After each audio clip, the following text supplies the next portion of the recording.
Eh bien, bien le bonjour. Bien le bonjour. Mesdames, messieurs, si je vous parle devant vous, c'est pour me lancer dans ma campagne présidentielle. Non, je rigole. Eh bien, salut. Moi, c'est Tom. J'étais assistant communication et culture à l'Alliance française de Calgary pendant un an.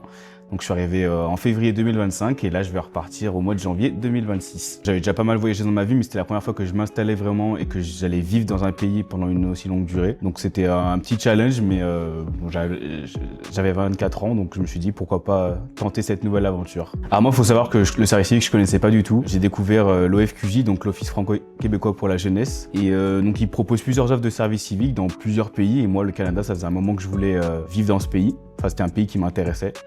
Et donc j'ai découvert l'Alliance française de Calgary et puis j'ai vu les petites vidéos qui ont été faites par mes collègues actuels et ça m'a donné beaucoup envie de venir. Donc c'est comme ça que j'ai commencé à faire les démarches pour postuler, etc.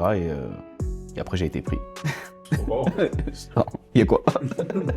Ce qui m'a poussé à venir ici, c'est l'ambiance. Enfin, ça avait l'air comme une famille. Et du coup, pour rester un an, on le ressent vraiment au quotidien. Tous les pôles travaillent en synergie, donc ça c'est vraiment cool d'expérimenter ça au quotidien. Alors un des événements que j'ai adoré faire ici, c'était Cora Flamenca.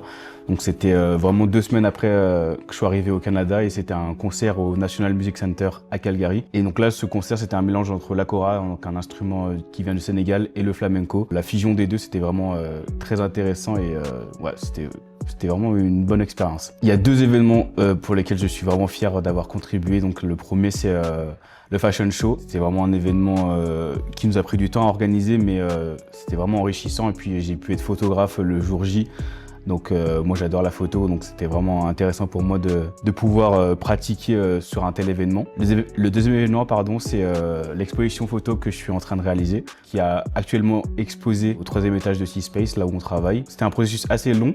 Faut savoir que le projet, je l'ai lancé au mois de juillet. Mon idée, c'était de réunir plusieurs photographes, que ce soit des passionnés ou des amateurs, autour d'une thématique. Donc il y a à peu près 50 personnes qui m'ont répondu. J'ai sélectionné une vingtaine de photographes et il y a 31 photographies qui sont exposées à C-Space, donc à Calgary. Donc ça, c'est très enrichissant. Je pense que cette expérience m'a beaucoup apporté en termes de confiance en moi et puis aussi en force de proposition. On a fait beaucoup d'événements cette année.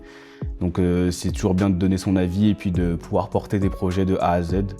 Donc je pense que ça c'est pour la partie professionnelle et puis humainement j'ai beaucoup grandi. Le fait de rencontrer des publics de différents âges, de nationalités différentes aussi, ça apporte toujours quelque chose culturellement aussi. Donc pour moi, il faut savoir que c'était la première fois que je travaillais dans le milieu associatif. La communication, ça faisait 2 ans et demi que j'en faisais déjà. Mais la culture, ça m'avait toujours intéressé. Et pour moi, ça me paraissait un peu inaccessible et le fait de pouvoir rentrer par le biais d'un service civique, c'est une opportunité que j'ai voulu saisir et que j'ai saisie. Ça m'a enlevé pas mal de barrières que j'avais dans ma tête et je pense que je vais continuer à explorer le monde et puis j'aimerais bien continuer dans le domaine associatif ou dans le domaine culturel parce que c'est vraiment des milieux où on est stimulé tout le temps. La partie aussi événement, organisation, c'est quelque chose qui m'a beaucoup plu et que j'ai découvert ici, donc je pense que je vais continuer dans cette voie. Je pense qu'aujourd'hui, cette expérience du coup, elle m'a apporté beaucoup de choses et que j'arrive avec beaucoup plus de maturité professionnelle, beaucoup progressé dans ce que je faisais en termes de communication pendant un an, tout ce qui est en rapport avec le site internet, en termes de créativité.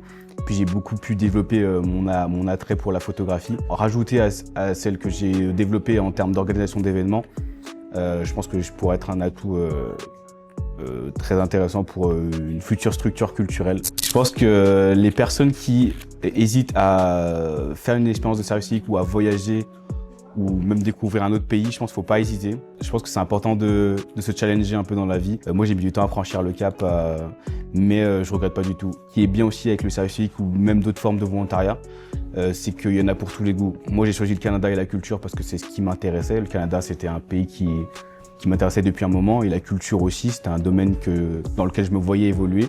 Je trouve que c'est une expérience vraiment enrichissante parce que on en découvre plus sur nous-mêmes. C'est aussi l'occasion de découvrir peut-être un nouveau métier, une nouvelle passion. C'est très intéressant et je le recommande vivement. Pour terminer cette vidéo, je voulais remercier chaleureusement Jean-Baptiste, Norcelia, mais aussi tous mes collègues et toutes les personnes que j'ai pu croiser cette année. C'est vraiment une expérience enrichissante. J'ai adoré échanger avec vous, travailler avec vous, porter des projets, les vivre ensemble, les partager. Donc voilà, j'espère vous revoir un jour. Comme je dis toujours, le monde est petit et on se recroisera peut-être un jour. C'était Tom, ciao ciao.